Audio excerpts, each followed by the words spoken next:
دے جائے تو ایسے پگھلتا ہے کہ جیسے شیشہ پگھل جایا کرتا ہے.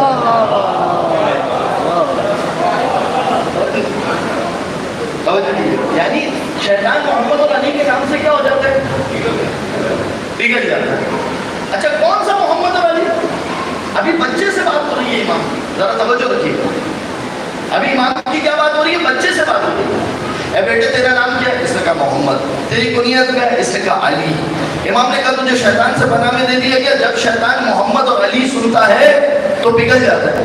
اچھا آپ مجھے بتائیے، جب اس بچے کی والدہ اسے آواز دیتی ہوگی محمد کہہ کے تو شیطان کیا ہوتا ہوگا؟ جب اس بچے کی والدہ اس کو آواز دیتی ہوگی علی کہہ کے تو شیطان. آپ سنیے، تقوی کی اہم ترین شرط ہے کہ انسان اپنے آپ کو شیطان سے بچائے. تو محمد اور علی کا نام رکھ کے اپنے بچوں کو شیطان سے بچاؤ. اچھا اب آپ مجھے بتائیے، ان بچوں کا نام اس علی کی نسبت سے علی رکھا گیا تو شیطان پگھل جاتا ہے. تو اب آپ مجھے بتائیے کہ جب ایک شخص نعرہ حیدری لگائے اور اتنے سارے لوگ مل کر یا علی کہے تو مجلسوں سے شیطان کتنے وضو مانگنا ہوگا؟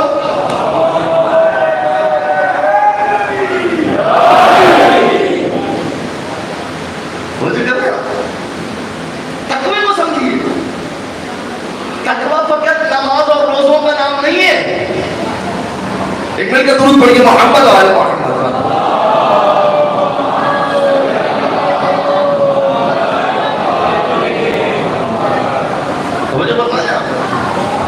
تو میں بات کہاں پر کر رہا تھا؟ فنڈامنٹلز آف تقوی. تقوی کی بنیادیں جو ہے اس کو سمجھیے کہ تقوی کی بنیادیں کہاں پر ہیں. تقوی کی بنیاد کہاں پر ہے؟ اب آیت کو مکمل کرو. لمسجد اسست علی التقوی احق بها ان تقوم فیہ. اے حبیب، وہ مسجد جو تقوی کی بنیاد پر بنی ہو، حق یہ ہے کہ تم اس میں جا کر نماز پڑھو. اچھا فقط تقوی نہیں، پروردگار اکرم نے فقط تقوی میں انحصار نہیں کیا کا ایک اور شرط ہے. فیہ رجال یحبون ان یتطہروا واللہ یحب المطہرین. اس لیے کہ اس مسجد میں ایسے لوگ ہیں کہ جو پاکیزگی کو پسند کرتے ہیں اور اللہ کی پاکیزگی کو پسند کرتے ہیں.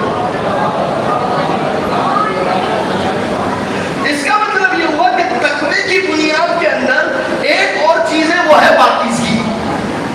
اب میں آپ سب سے سوال کرتا ہوں، پروردگار مجھے پاکیزگی چاہیے. ہم سب جانتے ہیں خدا کی بارگاہ میں، پروردگار مجھے کیا چاہیے؟ پروردگار نے کہا کیسی پاکیزگی چاہیے؟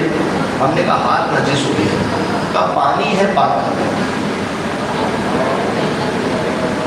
پانی ہے تو وہ بندہ کافر ہے، تو کلمہ پڑھاؤ پاک کر لو، ہے کہ نہیں؟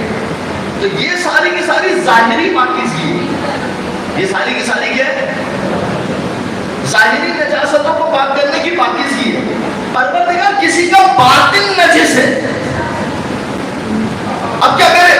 فَإِنَّمَا يُرِيدُ اللَّهُ لِيُذْهِبَ عَنكُمُ الرِّجْسَ أَهْلَ الْبَيْتِ وَيُطَهِّرَكُمْ تَطْهِيرًا.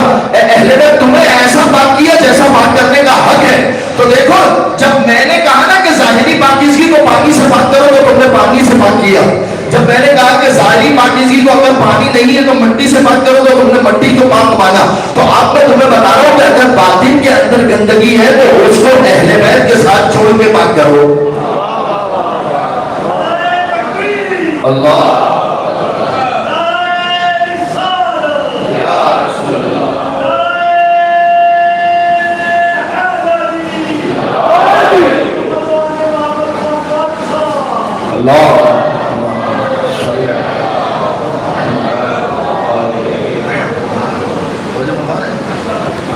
لہذا یہ تقوی کی بنیادیں ہیں.